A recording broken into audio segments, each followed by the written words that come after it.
जय हिंद। स्वागत है आप सभी का अपने यूट्यूब परिवार बीए सेमेस्टर वाला में। चौधरी चरण सिंह विश्वविद्यालय मेरठ और उससे संबंधित सभी कॉलेज में आपके एग्जाम हो चुके हैं।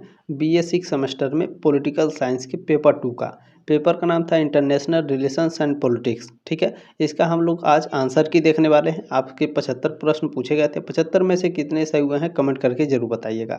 ठीक है, बाकी आने वाले समय में जिन बच्चों का एग्जाम होने वाला है, जैसे राम मनोहर लोहिया अवध विश्वविद्यालय है, माँ पटेश्वरी बलरामपुर विश्वविद्यालय है, चौधरी चरण सिंह यूनिवर्सिटी मेरठ विश्वविद्यालय है, राजा महेंद्र प्रताप सिंह विश्वविद्यालय है, और भी ऐसे जितने भी उत्तर प्रदेश में जितने भी विश्वविद्यालय हैं जिनका एग्जाम आने वाले समय में है या फिर नेक्स्ट ईयर 2027 में है या फिर 28 में है, तो सभी बच्चे इस क्लास को अटेंड करेंगे। ठीक है ना, चले क्लास को स्टार्ट करते हैं।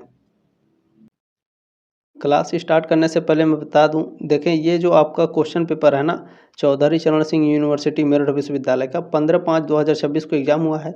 ये बुकलेट सीरीज पी रहेगा, आपका हो सकता है पी, क्यू, आर, ठीक है, हो सकता है एस हो, तो आपका कुछ भी हो सकता है पेपर कोड। तो मेरा यहाँ पर आपका बुकलेट सीरीज पी रहेगा। बुकलेट सीरीज से क्या होता है कि आपका जो क्वेश्चन होता है, क्वेश्चन तो सारे आपके सेम ही पूछे जाते हैं, लेकिन क्वेश्चन नीचे ऊपर होता है, तो आप अपना क्वेश्चन जो है मिला लीजिएगा। ऐसा नहीं है कि आपका पहला क्वेश्चन नहीं आया तो ये पेपर यह लगाया था, ऐसा नहीं है। सारे क्वेश्चन सेम ही होते हैं, सारे बुकलेट सीरीज में एक ही क्वेश्चन होते हैं, बस नीचे ऊपर होता है। ठीक है, तो ये चीज़ आपको ध्यान रखना है। बाकी जिनका एग्जाम आने वाला है सभी बच्चे इस क्लास को अटेंड करेंगे। ठीक है, चलिए स्टार्ट करते हैं। और जिन जिन बच्चों ने क्वेश्चन पेपर भेजा, आप सभी का बहुत बहुत धन्यवाद। ये कृषक डिग्री कॉलेज से बच्चे ने क्वेश्चन पेपर भेजा है। ठीक है, चलिए, और भी बच्चों ने क्वेश्चन पेपर भेजा था, है ना। सारे बुकलेट सीरीज में आपको सॉल्व नहीं करा पाऊंगा, लेकिन आप लोगों ने क्वेश्चन पेपर भेजा, इसके लिए धन्यवाद।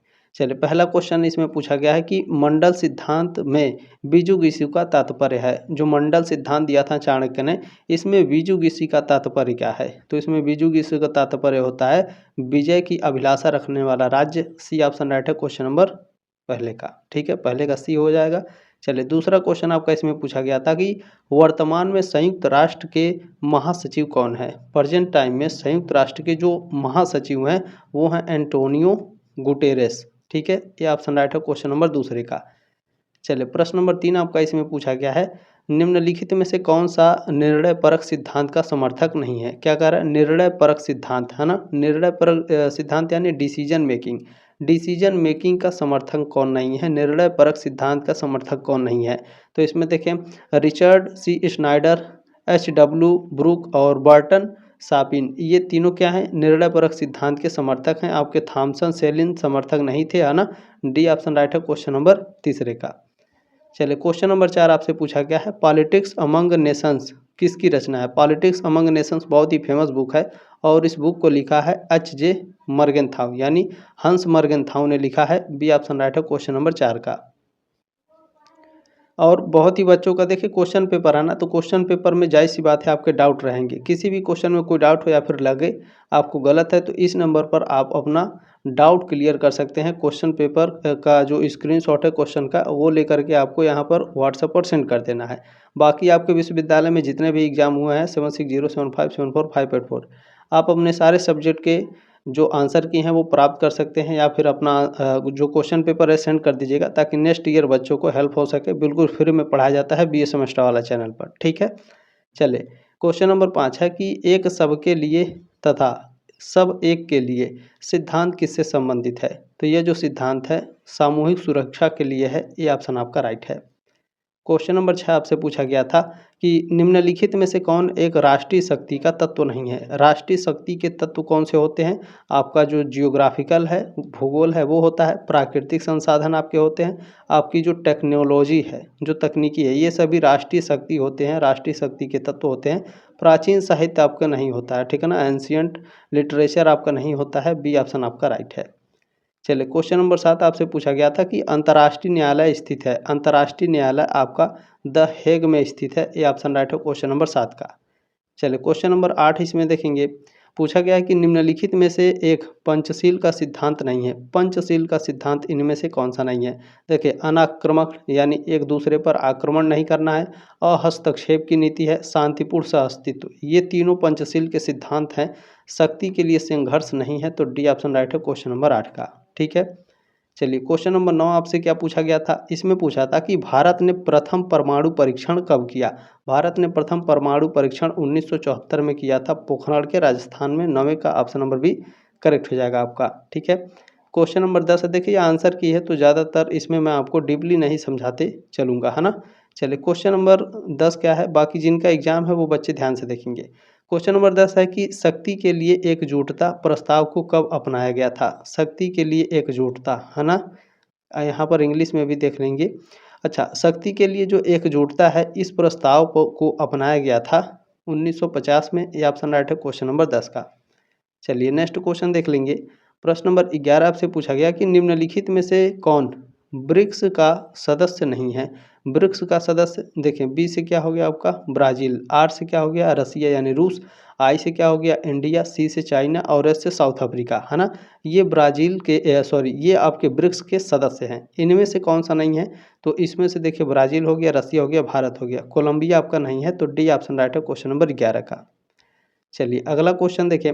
प्रश्न नंबर 12 है कि निम्नलिखित में से कौन एशियान का पूर्णकालिक सदस्य नहीं है। ठीक है ना, एशियान का पूर्णकालिक सदस्य कौन सा नहीं है, तो इसमें देखें आपका देखा जाए तो फिलीपींस, लाओस और थाईलैंड ये तीनों आपके एशियान के सदस्य हैं। नेपाल आपका नहीं है, तो डी ऑप्शन राइट है क्वेश्चन नंबर 12 का। चलिए क्वेश्चन नंबर 13 आपका इसमें पूछा गया है कि प्रथम पृथ्वी सम्मेलन 1992 का आयोजन किया गया था कहाँ पर, रियो डी जेनेरियो ब्राज़ील में। ये ऑप्शन राइट है क्वेश्चन नंबर 13 का। चलिए अगला क्वेश्चन है, क्वेश्चन नंबर 14 आपसे इसमें पूछा गया है कि अंतर्राष्ट्रीय राजनीति का कौन सा उपागम नैतिकता, अंतर्राष्ट्रीय कानून और अंतर्राष्ट्रीय संगठनों पर जोर देता है। तो यह जोर देता है आपका आदर्शवाद, सी ऑप्शन आपका राइट है। नेक्स्ट क्वेश्चन है कि विश्व शांति बनाए रखने के लिए 1945 में किस अंतर्राष्ट्रीय संगठन की स्थापना की गई थी। तो विश्व शांति बनाए रखने के लिए 1945 में संयुक्त राष्ट्र की स्थापना करी गई थी। ये ऑप्शन आपका राइट है, यूनाइटेड नेशंस की, है ना। चलिए अगला क्वेश्चन देखेंगे।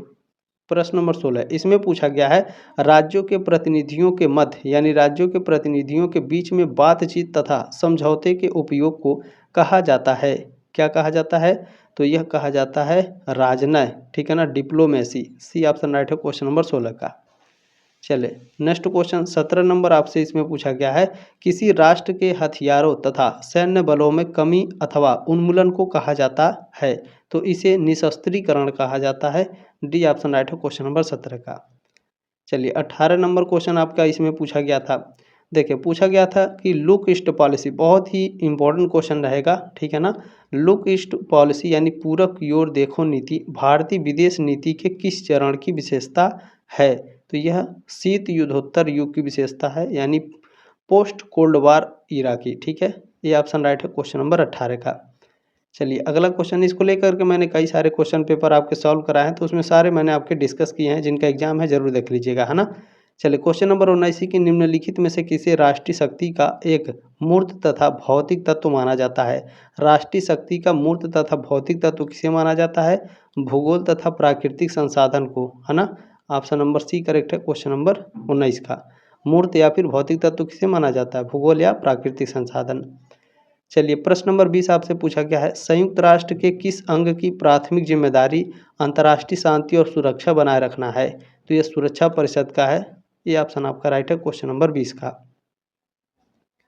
चलिए प्रश्न नंबर 21 पूछा गया है कि किस क्षेत्रीय संगठन का मुख्यालय काठमांडू नेपाल में है। तो काठमांडू नेपाल में सार्क का मुख्यालय है। बी ऑप्शन आपका राइट है। अगला क्वेश्चन 22 नंबर पूछा गया था कि कौन सा देश क्वाड का सदस्य नहीं है।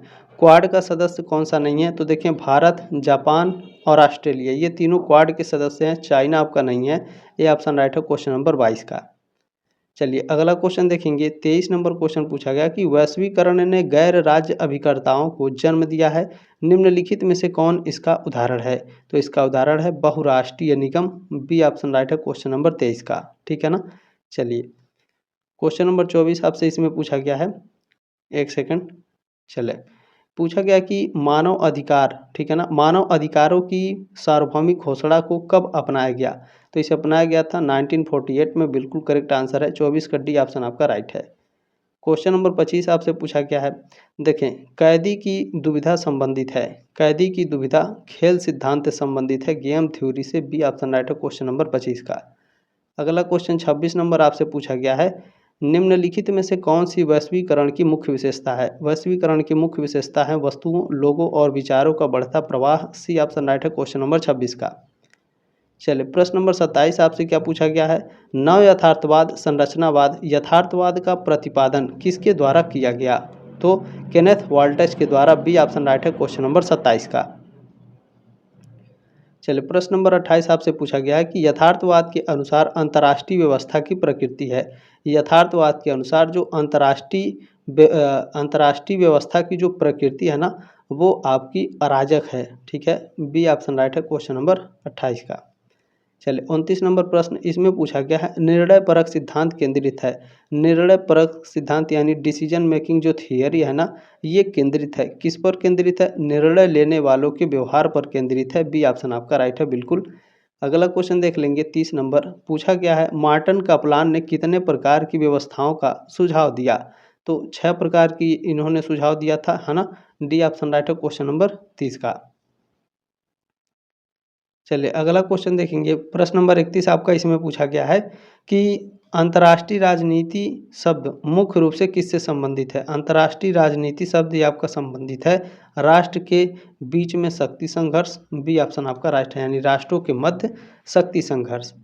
अगला क्वेश्चन देख लेंगे, प्रश्न नंबर 32 इसमें आपका पूछा गया है कि न्यू डेवलपमेंट बैंक संबंधित है, किससे संबंधित है, ब्रिक्स से संबंधित है। ये ऑप्शन राइट है क्वेश्चन नंबर 32 का।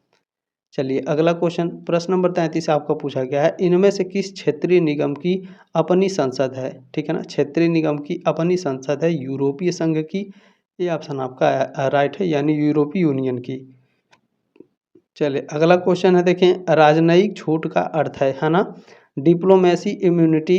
ठीक है ना, इम्यूनिटी का क्या अर्थ है, तो इसका अर्थ हो जाएगा, है ना, स्थानीय कानूनों से राजनयिकों की सुरक्षा। ये ऑप्शन आपका राइट है क्वेश्चन नंबर 34 का। ठीक है, चलिए बिल्कुल करेक्ट आंसर आपका भी क्लियर हो गया ना। चलिए नेक्स्ट क्वेश्चन देखेंगे, 35 नंबर प्रश्न पूछा गया है कि साझा परंतु विभेदक दायित्व CBDR संबंधित है, किससे संबंधित है, जलवायु परिवर्तन से संबंधित है। ये ऑप्शन आपका राइट है, क्लाइमेट चेंज से। चलिए नेक्स्ट क्वेश्चन 36 नंबर इसमें पूछा गया है कि कौन सा मुद्दा पर्यावरण की राजनीति से संबंधित है। पर्यावरण की राजनीति से संबंधित है कार्बन क्रेडिट। ये ऑप्शन आपका राइट है क्वेश्चन नंबर 36 का। चलिए अगला क्वेश्चन पूछा गया है, सुरक्षा परिषद में कितने अस्थायी सदस्य हैं। सुरक्षा परिषद में, ठीक है ना, जो सिक्योरिटी काउंसिल है ना, इसमें कितने आपके पूछ रहा है अस्थायी सदस्य हैं। तो आप सभी लोग जानते हैं 10 अस्थायी सदस्य होते हैं और 5 आपके अस्थायी होते हैं। ठीक है, तो इसमें बी ऑप्शन राइट है क्वेश्चन नंबर 37 का। अगला क्वेश्चन देखेंगे 38 नंबर है कि इनमें से कौन संयुक्त राष्ट्र सुरक्षा परिषद का अस्थायी सदस्य है। संयुक्त राष्ट्र सुरक्षा परिषद का अस्थायी सदस्य है आपका चाइना। ठीक है, सी ऑप्शन राइट है क्वेश्चन नंबर 38 का। चलिए अगला क्वेश्चन देखेंगे, क्वेश्चन नंबर 39 आपका पूछा गया है, राज्य प्रायोजित आतंकवाद का अर्थ है। ठीक है ना, राज्य प्रायोजित आतंकवाद। ठीक है, इसका अर्थ है, इसका क्या अर्थ होगा, तो वह राज्य जो आतंकवादियों का समर्थन करता है। ये ऑप्शन राइट है क्वेश्चन नंबर 39 का। चलिए अगला क्वेश्चन देखेंगे, प्रश्न नंबर 40 आपका पूछा गया है, एमनेस्टी इंटरनेशनल नामक संगठन किस क्षेत्र में काम करता है। तो यह आपका मानव अधिकार के क्षेत्र में काम करता है। ये ऑप्शन आपका राइट है। अगला क्वेश्चन इसमें पूछा गया है, सीमा पार आतंकवाद का मुद्दा किन दो देशों के मध्य है। तो सीमा पार आतंकवाद का जो मुद्दा है यह भारत और पाकिस्तान के बीच में है। ये ऑप्शन आपका बिल्कुल करेक्ट है। अगला क्वेश्चन देखेंगे, 42 नंबर पूछा गया है, निम्नलिखित में से कौन सा संगठन आर्थिक वैश्वीकरण का प्रमुख चालक है। आर्थिक वैश्वीकरण का जो प्रमुख चालक है वह विश्व व्यापार संगठन। ठीक है ना, वर्ल्ड ट्रेड ऑर्गेनाइजेशन। ये ऑप्शन आपका राइट है। WTO का फुल फॉर्म भी पूछा जाता है, तो याद रखेंगे। अगला क्वेश्चन है कि ग्लोबल विलेज या वैश्विक गांव शब्द किसके लिए गढ़ा गया। तो यह गढ़ा गया है ठीक है ना, किसके द्वारा गढ़ा गया था, तो मार्शल मैक्लुहान के द्वारा ग्लोबल विलेज या वैश्विक गांव गढ़ा गया था। ये ऑप्शन आपका राइट है। चलिए अगला क्वेश्चन देखेंगे। इसमें आपसे पूछा जा रहा है कि यूरोपीय संघ जो यूरोपीय यूनियन है, इसका निर्माण किस संधि के द्वारा किया गया? इसका निर्माण मैट्रिक्स संधि के द्वारा किया गया था ना, मैस्ट्रिच संधि के द्वारा। ये ऑप्शन आपका राइट है क्वेश्चन नंबर 44 का। ठीक है, चलिए अगला क्वेश्चन प्रश्न नंबर 45 है कि संघाई सहयोग संगठन है ना, एससीओ का मुख्यालय कहाँ है? एससीओ का मुख्यालय है आपका बीजिंग में, बीजिंग यानी चाइना है ना। 45 का ए ऑप्शन आपका करेक्ट था। अगला क्वेश्चन देखेंगे 46 नंबर है, यूरोपीय संघ के अधिकांश देशों में यह मुद्रा प्रचलित है। यूरोपीय संघ में सबसे ज़्यादा यूरो प्रचलित है, बी ऑप्शन आपका राइट है। प्रश्न नंबर 47 है, पहले प्रयोग नहीं, ठीक है ना, नो फर्स्ट यूज की जो नीति है भारत की किस नीति का भाग है? परमाणु नीति का भाग है, ये ऑप्शन राइट है क्वेश्चन नंबर 47 का। ठीक है, चलिए अगला क्वेश्चन देखेंगे प्रश्न नंबर 48। इसमें आपसे पूछा गया है कि भारत इनमें से किस संगठन का संस्थापक सदस्य है? तो जो भारत है ना, ये संयुक्त राष्ट्र है ना, यूनाइटेड नेशन संगठन का संस्थापक सदस्य है, ये ऑप्शन आपका राइट है। अगला क्वेश्चन 49 नंबर पूछा गया है, शिमला समझौता 1972 किसके मध्य हस्ताक्षरित किया गया है ना, किसके बीच में हस्ताक्षरित किया गया था? तो इंदिरा गांधी और जुल्फिकार अली भुट्टो के बीच में, बिल्कुल करेक्ट आंसर है, ये ऑप्शन आपका राइट हो जाएगा। नेक्स्ट क्वेश्चन प्रश्न नंबर 50 आपसे पूछा गया है, गुजराल सिद्धांत समर्थन करता है किसका? पड़ोसियों के प्रति गैर पारस्परिकता का, ये ऑप्शन आपका राइट है।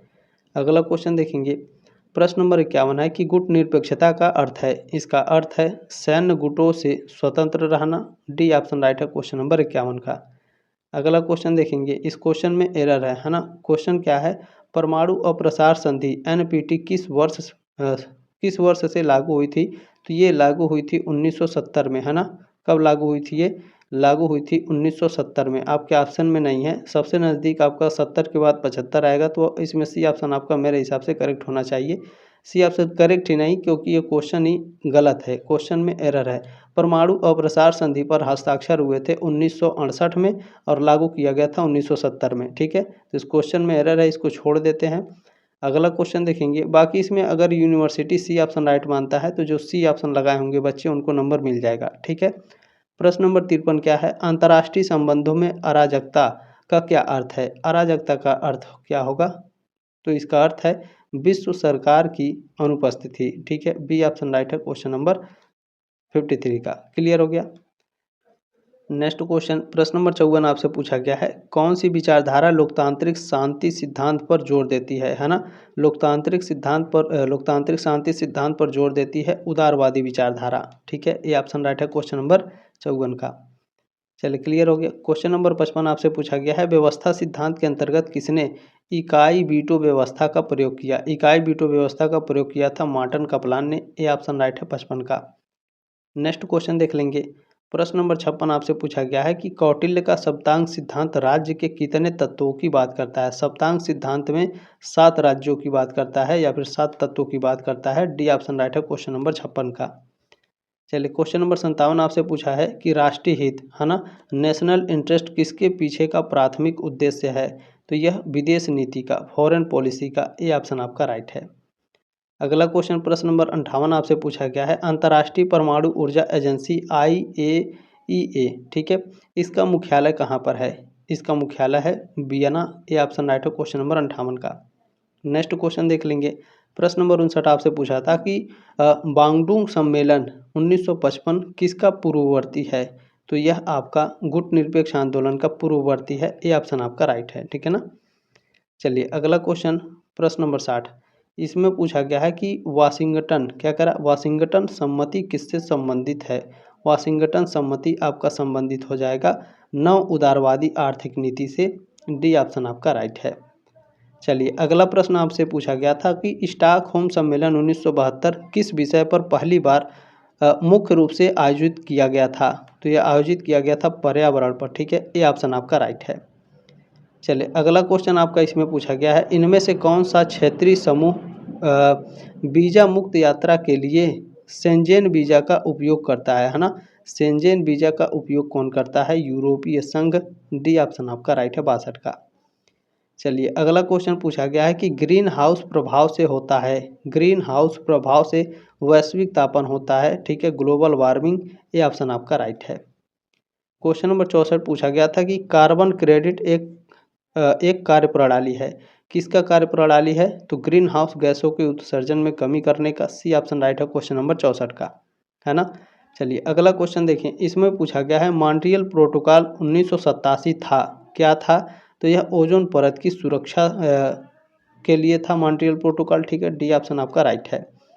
अगला क्वेश्चन देखें। इसमें पूछा गया है साल्ट फर्स्ट समझौता किनके बीच में हुआ था? साल्ट फर्स्ट समझौता ये आपका अमेरिका और सोवियत संघ के बीच में हुआ था, यूएसए और यूएसएसआर के बीच में, ठीक है। ये ऑप्शन आपका राइट है। उस समय रसिया को यूएसएसआर कहा जाता था, है ना। चलिए आप लोग भी पढ़े होंगे किताब में। अगला क्वेश्चन देखें। पूछा गया है निम्नलिखित में से क्या सॉफ्ट पावर में सम्मिलित है? मिसाइल, प्रतिबंध यानी सेक्शन और वार, ये तीनों आपके हार्ड पावर में आते हैं। योग आपका सॉफ्ट पावर में आएगा, तो सी ऑप्शन आपका राइट है। चलिए अगला क्वेश्चन इसमें पूछा गया है गुटनिरपेक्षता एक अवधारणा है। किसकी अवधारणा है? सकारात्मक और गतिशील की अवधारणा है। ये ऑप्शन आपका राइट है। नेक्स्ट क्वेश्चन 69 नंबर आपसे पूछा गया है विश्व पर्यावरण दिवस कब मनाया जाता है? विश्व पर्यावरण दिवस हर साल 5 जून को मनाया जाता है। ये ऑप्शन डी ऑप्शन आपका करेक्ट हो जाएगा, है ना। चलिए सॉरी फॉर ए, ठीक है। आपका हर साल 5 जून को विश्व पर्यावरण दिवस मनाया जाता है, ठीक है। चलिए अगला क्वेश्चन पूछा है कि वैश्वीकरण ने इनमें से किसकी भूमिका को कम किया है? तो वैश्वीकरण ने राज्य की संप्रभुता की भूमिका को कम किया है। ये ऑप्शन राइट है क्वेश्चन नंबर 70 का।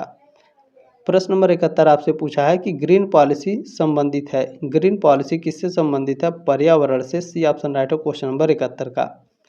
अगला क्वेश्चन देखेंगे 72 नंबर डिप्लोमेसी, है ना। कूटनीति एक उपकरण है। किसका उपकरण है? शांतिपूर्ण का, पीसफुल। ये ऑप्शन आपका राइट हो जाएगा। अगला क्वेश्चन आपका इसमें पूछा गया है सीमा पार आतंकवाद किसका उदाहरण है? तो किसका उदाहरण हो जाएगा? तो यह आपका छद्म युद्ध का, ठीक है, प्रॉक्सी वार का। डी ऑप्शन राइट है क्वेश्चन नंबर 73 का।